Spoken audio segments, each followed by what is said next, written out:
Update, brought to you by Simcox Advocates, advising businesses and families since 1949. Visit simcox.com or call 690 300. Manx Radio's Update with Andy Wint.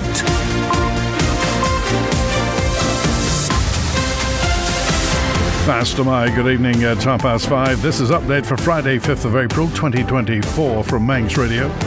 30 minutes looking at the latest news on the Isle of Man. A background to that news with sport and business, travel updates, and the newsmakers in person this evening. A struggling tomorrow for farming. Future of the TET according to the clerk of the course. Why the Laxey and Peel sewage works will be late. Lezayre Parish Commissioners need a new member. And it's the Ravens' penultimate home match tomorrow at the Bowl. Man Benham for all your business and legal needs. First of all, at 29 minutes ahead of 6 o'clock, the Update News headlines. Fastamai Christian Jones. Fastamai, the Infrastructure Minister, has refuted a suggestion that his department has abandoned plans to restore the horse tram tracks along Douglas Promenade. The horse tram service doesn't currently run between Broadway and the Sea Terminal, but Tim Crookall says a tram corridor had been retained to allow its future reinstatement. The Manx National Farmers Union says the Isle of Man's farming industry is going to struggle in the future unless something quite drastic is done. This week, a farm in the south of the island says it was giving up potato production, blaming high production costs and a sharp drop in local demand. And Ronaldsway Met Office has upgraded a yellow alert for coastal overtopping to amber, with expectations of a significant amount of debris on exposed areas. Meanwhile, a yellow warning remains in place for rain and severe gales, which comes into effect from 11 tonight. In international news, the United Nations has joined calls for an independent investigation after the Israeli military released its findings into the killing of 7 aid workers in Gaza. It says grave mistakes, misidentification and incorrect assumptions were involved in decisions to strike a charity convoy. A court in Germany hearing sexual offence allegations unrelated to Madeleine McCann has heard that a key witness in her disappearance has cancer. Helga Bushing first alerted Scotland Yard to Christian B, the main suspect. And an earthquake has hit the east coast of America, causing buildings to shake in New York City. The US Geological Survey says it had a magnitude of 4.7. Those are the Update News headlines, next at 6. Secure tomorrow today, with Man Benham's guidance on powers of attorney and more. Manx Radio Weather with Manx Glass and Glazing. Goromaya, thank you, Christian. From the Ronaldsway Met Office, a strong wind warning in operation and a gale warning later for the North Irish Sea. State of sea moderate or rough, occasionally very rough. And the weather after dark, rain will quickly move across the Isle of Man and a strong and gusty southerly down to 9 degrees through the night. For tomorrow, Jasan, sunny intervals, occasional showers, and a gale or severe gale force southerly up to 13 Celsius. But it won't feel much like that. Overnight minimum is 8. And Jaduni, sunny intervals and scattered showers on the strong to gale force southerly, top temperature 12. As Christian mentioned, there is a yellow weather warning for rain and severe gales and an amber warning tomorrow for coastal overtopping. Sunset 3 minutes past 8 tonight, high tide 5 past 10, low water 26 minutes past 4, sunrise 23 minutes before 7. And watch out tomorrow morning, high water 25 past 10. Manx Glass and Glazing can supply and install single, double and triple glazing. Call 674 573 or visit the showroom on the Snugborough Trading Estate. The General Secretary of the Manx National Farmers Union believes the industry is going to struggle in the future unless something quite dramatic is done. It comes after a farm in the south of the Isle of Man said it's giving up potato production due to high production costs and a sharp drop in local demand. Lezayre Commissi of the Manx NFU says there are opportunities, but it needs to be a collaborative approach. I think there's a number of factors now that are putting pressure on the industry so that it's really going to struggle in the future unless something quite dramatic and quite tangible changes are introduced. Somebody might argue against this, but potentially I think we're already in that terminal decline. However, you can never say that there aren't opportunities out there. So we need, as an island, and certainly politically, we need to start looking at how we protect what remains of the industry and how we start to create opportunities for growth within the industry. That includes within our local marketplace, but also with our external markets as well, which has not been an area until very recently that has been explored by government. Individuals and businesses have certainly explored it. They've proven that it can be very successful. So now we need to look at what are those barriers that are preventing the industry from being able to access markets. So I'd really like people to examine the products they buy in the supermarket and try and find out where that product comes from anywhere in the world. Try and find out a little bit more about how it's produced. And I think there's an understanding that people who are lower incomes are going to need to buy the cheaper products. I don't think we can argue against that. I don't think we can say that people have to buy a local product that is more expensive. It's just understanding the reasons why it's more expensive. So it's more expensive because, as has been demonstrated recently with some local businesses, cost of production on the Isle of Man is much higher than it is in the UK. ACU Events has helped the Isle of Man TT evolve in recent times, according to the clerk of the course, Gary Thompson.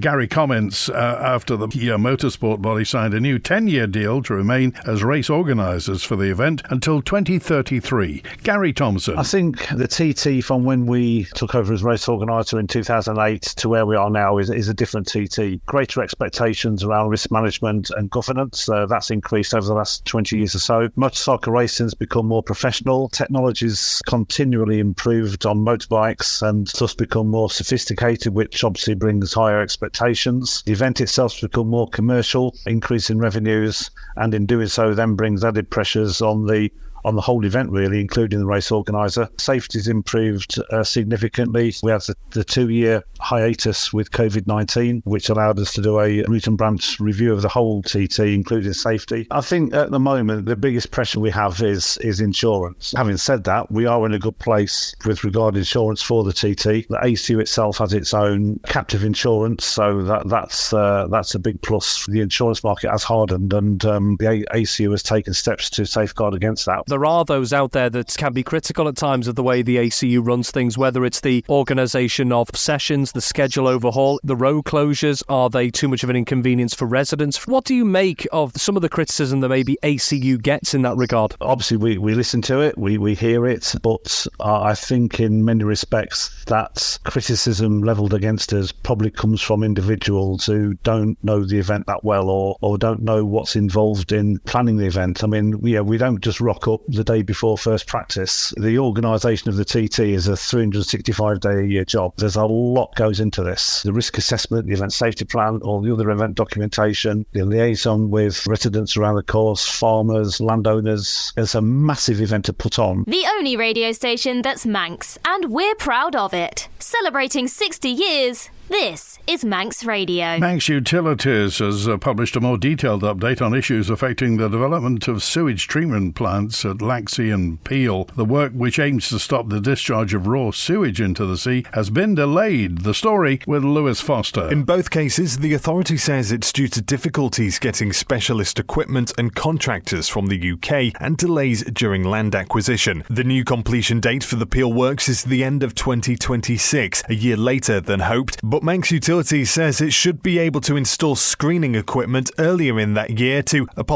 remove solid material from the discharge ahead of the summer bathing season. That's dependent, though, on receipt of planning by June this year, there being no appeal by interested parties and no worsening of UK supplier resourcing challenges. In a statement responding to criticism of the delays, Manx Utilities told Manx Radio the authority continues to work extremely hard to de-risk the project and protect the public purse. However, it could not foresee the current issues in the UK wastewater industry, which have put pressure on supply chains for wastewater infrastructure, specifically the IRBC units. Those are integrated rotating biological contactors, and therefore had a knock-on effect on the final delivery milestone. For Garth, the authority is still looking at the Axonfell site with pump stations at the Cairn, Glengarwick and 3 other intermediate pump stations. It says it's looking at getting some parts of the work done early, with a target for completing the full project contract by the end of 2026 as well. It admits, however, it can't commit to a firm date until a contract has been appointed. In both cases, Manx Utilities says it's arranging a meeting with the area's commissioners to provide a more detailed update. With a very slim chance of reaching the promotion playoffs, FC Isle of Man hold their penultimate home game of the season when they welcome Lower Breck to the Bowl tomorrow evening. While the Ravens are one of the NWCFL Premier Division's in-form teams, manager Paul Jones says they're going to have to be better than when they drew with their latest opposition earlier this season. I remember we were very poor in the first half. It was one of the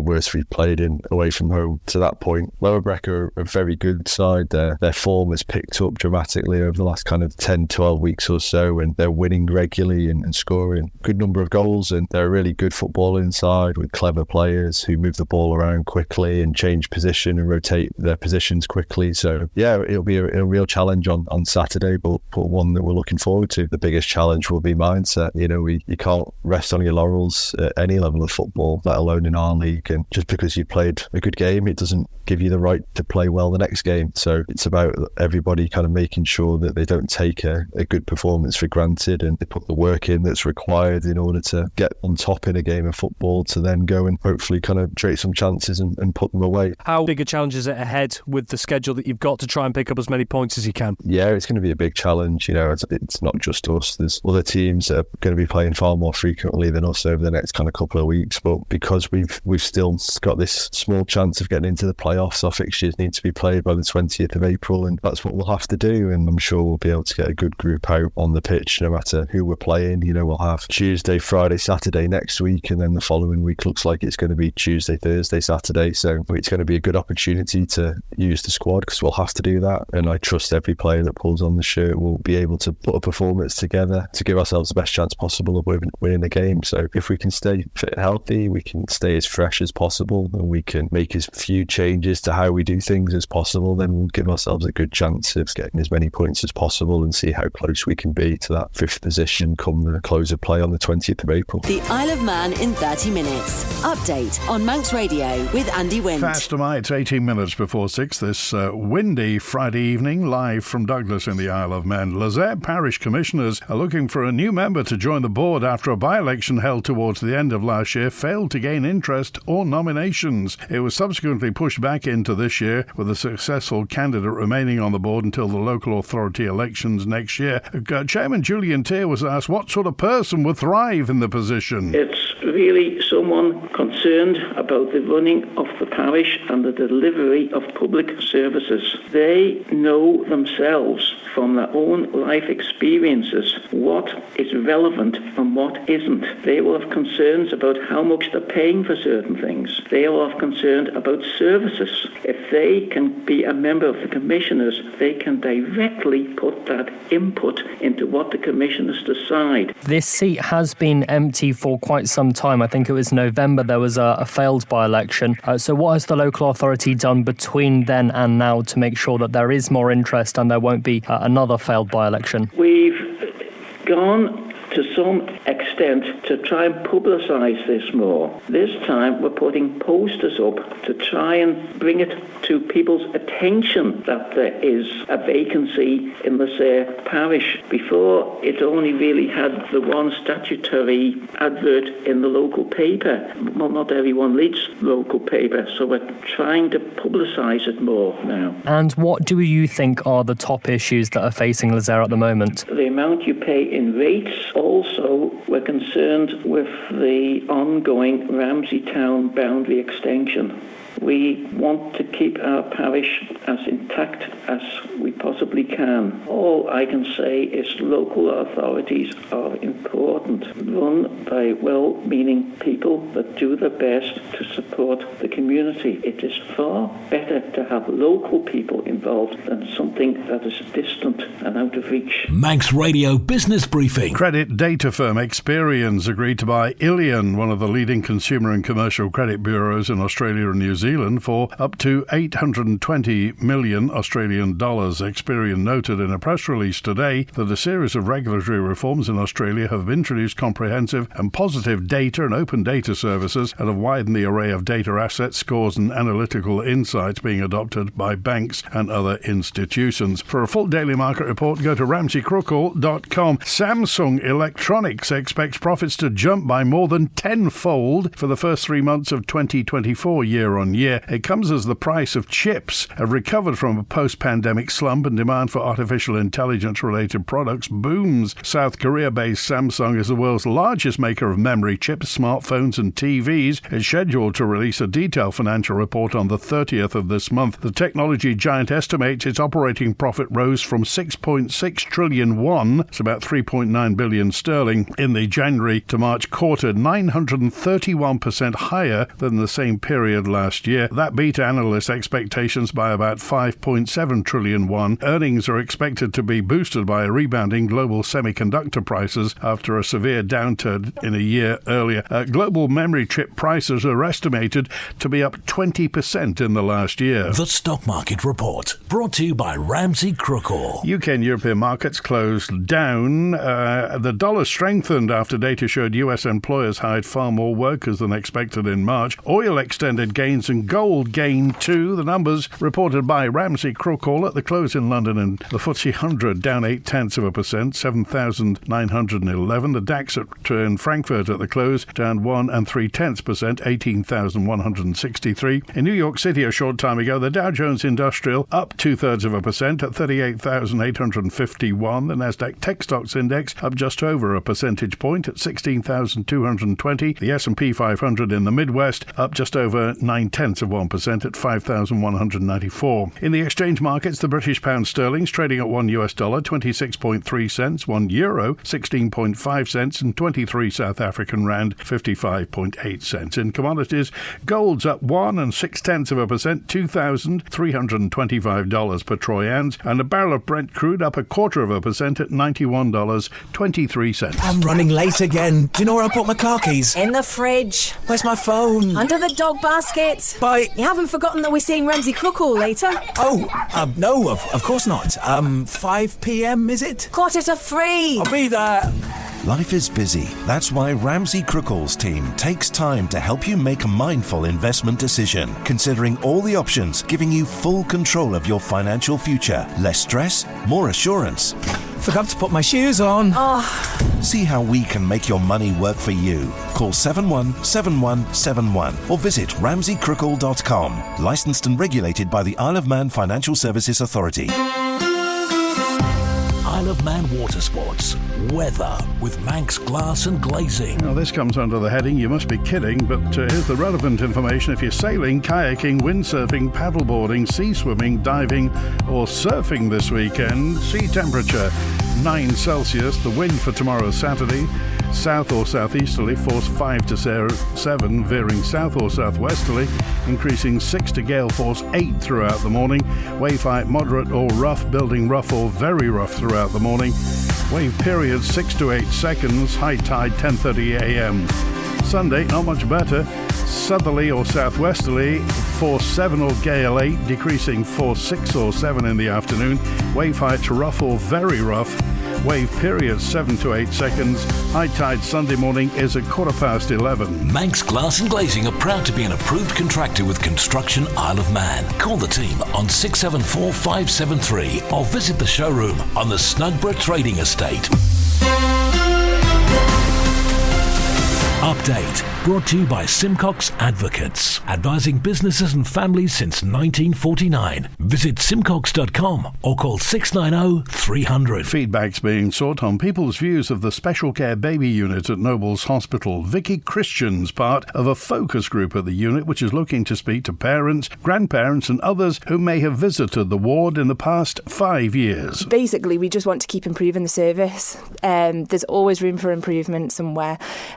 And we can't improve if we don't know what people are experiencing. So we need as much feedback from as broad a range of people as possible so that we can put those plans into action. Yeah, we've had lots of people coming back to us, which is brilliant. It would just be great to receive even more, and if we could get a wider scale of people, so grandparents or other family members that have been visitors on the unit and their experiences, that would be really good too. So at present they're taking babies from 32 weeks. So So anybody who has to have their baby early, or anyone who has a full-term baby who isn't very well, they will find themselves into the neonatal unit. And it's a terrifying place to have to go to. Personally, I had a fantastic experience with them when our little boy was in there. Yes, it was a scary, scary time for us to be in there, but they made it so much easier. And I think people don't know enough about neonatal, so when they find themselves there, it is really scary. But if people are more aware of what they do and how they run things, and it's not so bad. Like 99% has been absolutely amazing.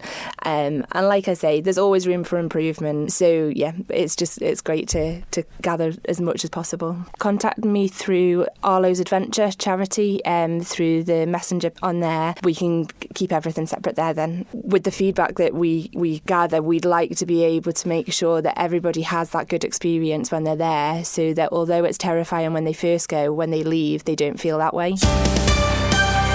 Manx Radio Sport. Fast am I, Rob Pritchard. Fast am I, good evening. Starting with football, and a big clash for survival in the Canada Life Men's Premier League forms a part of the Isle of Man fixtures scheduled across Saturday. Second from bottom around in 12th visit 10th place Union Mills, who sit just 1 point ahead of them, whilst fellow strugglers St George's in 11th head to St John's United. Elsewhere in Division 2, leaders Foxdale are without a game this weekend, with Castletown in second having the chance to go top if they beat Ramsey Youth Centre Old Boys. All of tomorrow's games across the divisions are due to get underway at 2:30pm. In rugby, Vagabonds remain firmly in with a shout of promotion from Counties 4 ADM Lancs Cheshire going into their final league game of the season tomorrow. They face a tough task to get the job done though, as they visit newly crowned champions Colne and Nelson on Saturday afternoon. Manx Radio's rugby correspondent Dave Christian thinks the odds are against the Manx side, but they have every chance of achieving a dream result. Vagabonds, Ashton Underline and Ellesmere Port all have a chance of second place. Colne and Nelson, very direct running team, difficult to play against. If they're already champions, they may take their foot off the gas, and that might just let Vaggers in. Elsewhere, Douglas will travel to Furwood Waterloo, Ramsey hosts Southern Nomads in the Manx Cup, and Vagabonds ladies are at home in a friendly match against Aspel. And finally, Saturday is the finale to the men's and ladies hockey season on Ireland, with 2 titles to be decided during the day. One of those is the coveted men's Premier League crown, with current leaders Vikings A just 1 point ahead of defending champions Backers A. Both have respective games against Castletown A and Valkyries A. Manx Radio's hockey correspondent Ben Cunningham explains how the top flight trophy could be decided. So Vikings must win to be champions. A draw for Vikings and Backers go on to win, then Backers will claim it on goal difference. Or Backers A went on to win and Vikings lost. Another championship going to the wire is in Ladies Division 1. You can see a full schedule of this weekend's hockey fixtures at manxradio.com.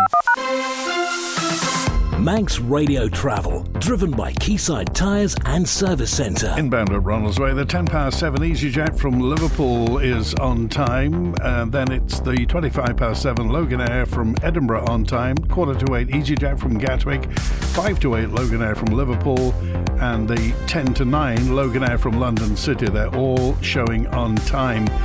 Outbound, 6 o'clock Loganair to Liverpool. The patient transfer plane is on time. The 20:08 EasyJet to Liverpool is showing on time.